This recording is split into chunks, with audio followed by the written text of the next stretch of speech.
rien à ce qu'il est. C'est pourquoi, si on veut sortir de l'impasse qui caractérise le statut de l'embryon, il faut rétablir chacune des personnalités dans son ordre. Les embryons n'ont pas la personnalité juridique, oui, merci, on le sait, mais cela n'a aucune importance. Cela ne les empêche absolument pas d'appartenir à la catégorie des personnes qui ne se réduit pas à celle des personnes juridiques, des sujets de droit. En effet, on comprend facilement qu'une personne humaine, même dépourvue de la personnalité juridique, n'en appartient pas moins à la catégorie des personnes, et c'est vrai même pour le droit. Et la Cour de cassation a eu l'occasion de le dire à propos des esclaves, certes dans des décisions un petit peu anciennes, puisque on ne peut que s'en féliciter, les esclaves n'existent plus, mais enfin, ce n'était pas non plus il y a 10 millions d'années, c'était il y a un siècle, sous l'empire du Code civil de 1804, du Code civil qui organise la société actuelle. Donc c'était dans notre système juridique, celui sous lequel nous vivons. La loi du 24 avril 1833 désignait les esclaves sous le terme de personnes non libres. Bon, déjà, c'est suffisamment explicite. La Cour de cassation, en 1839, a précisé que cette loi avait formellement rangé les esclaves dans la classe des personnes. D'ailleurs, aujourd'hui même, en dépit de la confusion qui caractérise la jurisprudence et que j'ai déjà évoquée, la Cour de cassation, dans certains cas, applique bel et bien le droit des personnes à l'embryon. Simplement, tantôt elle le fait, tantôt elle ne le fait pas. Mais tantôt elle le fait. Manifestons bien que même aujourd'hui, la catégorie des personnes ne se réduit pas à celle des personnes juridiques. D'ailleurs, on comprend bien que le fait d'être une personne est d'une autre portée pour un être humain que pour une association ou une société commerciale, ce qui manifeste bien que la personnalité juridique n'est pas seule en cause. Et le droit des personnes concerne l'individu avant tout en tant qu'être humain et pas seulement dans l'exercice de ses prérogatives de personne juridique.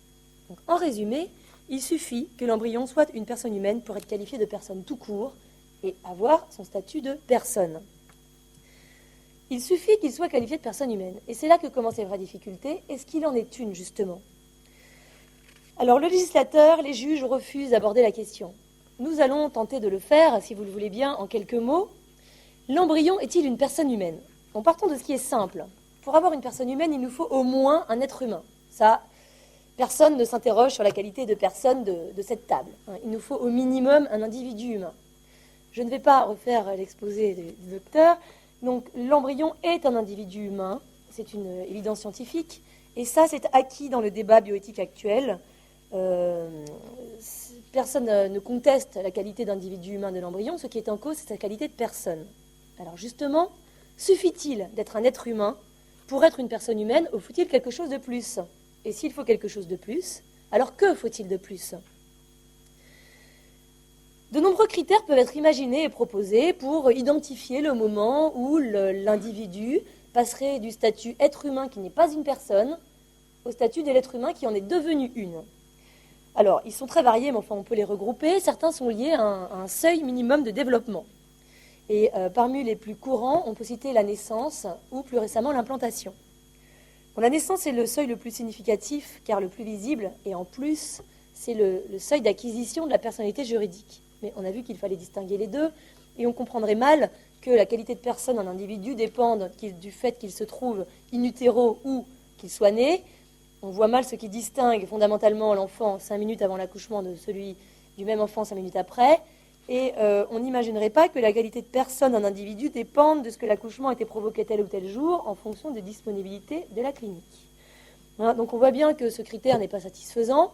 C'est pourtant à ce résultat absurde qu'aboutit la Cour de cassation lorsqu'elle refuse de qualifier l'atteinte à la vie du fœtus d'homicide involontaire, alors que dès lors que l'enfant est né et a respiré, il suffit que les poumons soient défroissés, on a un homicide. Donc l'homicide, c'est l'atteinte à la vie de la personne. Si les poumons ne sont pas défroissés, il n'y a pas d'homicide, donc il n'y a pas de personne. Non, c'est le contraire. Oui, c'est ça. Si les poumons sont défroissés, il y a eu un homicide, donc il y a eu une personne. Donc la Cour de cassation, elle, applique cette théorie, en l'air de rien.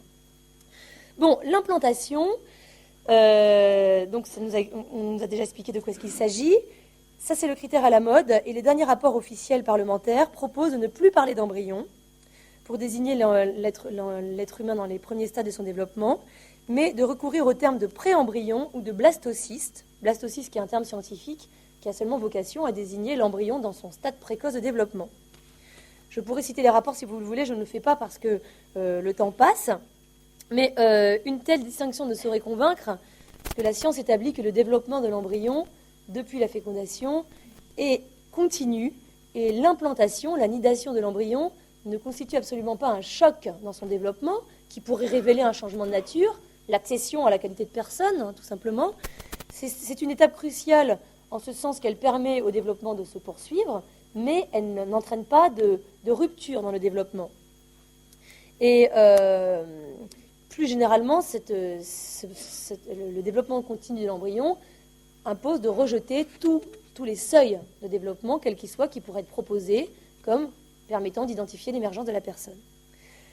Alors, plus sérieusement, au-delà des critères de développement, on pourrait songer à lier l'émergence de la personnalité à certains éléments considérés comme caractéristiques de la personne, qui se ramènent toujours à un de ceux-ci: la conscience, la pensée, la relation. Et la version moderne de la théorie relationnelle de la personne, donc qui voit l'émergence de la personne avec la relation, c'est la théorie du projet parental. C'est le projet parental dont il est l'objet, qui intégrerait l'embryon dans la classe des personnes. Comprenez, lorsqu'il n'a plus de projet parental, il sort de la catégorie des personnes. Donc dans cette optique, l'individu humain deviendrait une personne avec la pensée, la conscience de soi ou la capacité d'entrer en relation. Pour autant, autant de ces critères n'est satisfaisant parce que tous, ils désignent des actes, ils désignent des actions. Donc ils sont tout à fait intéressants et utiles, mais utiles pourquoi ? Pour manifester le moment où la personne agit comme telle. Nous, ce qui nous intéresse, ce n'est pas le moment où la personne agit, c'est le moment où elle existe. Et pour pouvoir agir comme une personne, il fallait que l'individu concerné soit une personne, au moins une seconde avant. Il n'aurait pas pu poser un acte caractéristique de la personne s'il n'avait pas été cette personne déjà.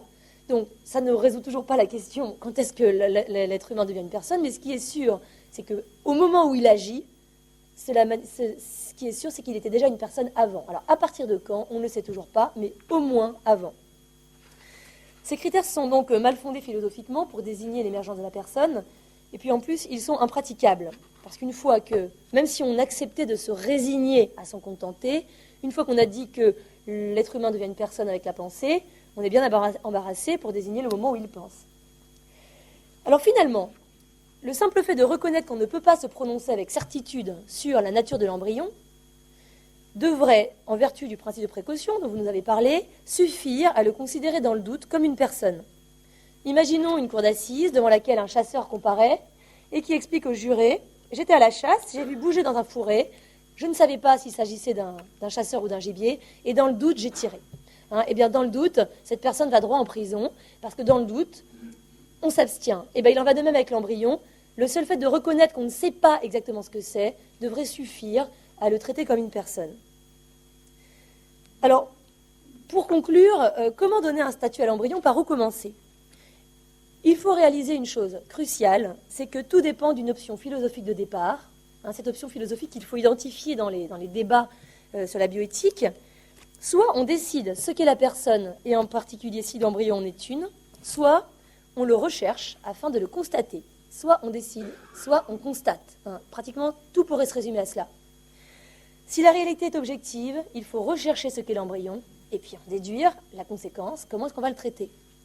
Si au contraire, il n'y a pas de nature des choses, de réalité embryon à constater, alors effectivement, il appartient à chacun d'avoir son avis sur le sujet, et à la société d'essayer de trouver un consensus sur ce point. Le législateur actuel retient clairement la deuxième solution. Il part du principe que la question du statut de l'embryon est une question d'opinion, ce qui est déjà en soi un parti pris de départ.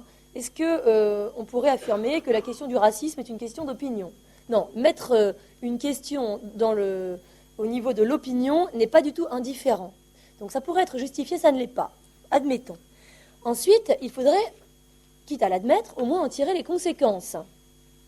Si l'être humain n'est pas à l'origine d'une personne, mais le devient, alors plus ou moins, selon le critère, on ne sait pas trop, mais le devient, pourquoi est-ce que cette graduation dans l'humanité et l'accession à la personnalité ne concernerait que les embryons ? Là encore, ça n'est pas logique. Si le critère qui fait la personne est subjectif, il pourrait très bien être un critère qui s'applique plus tard, après la naissance. Bon,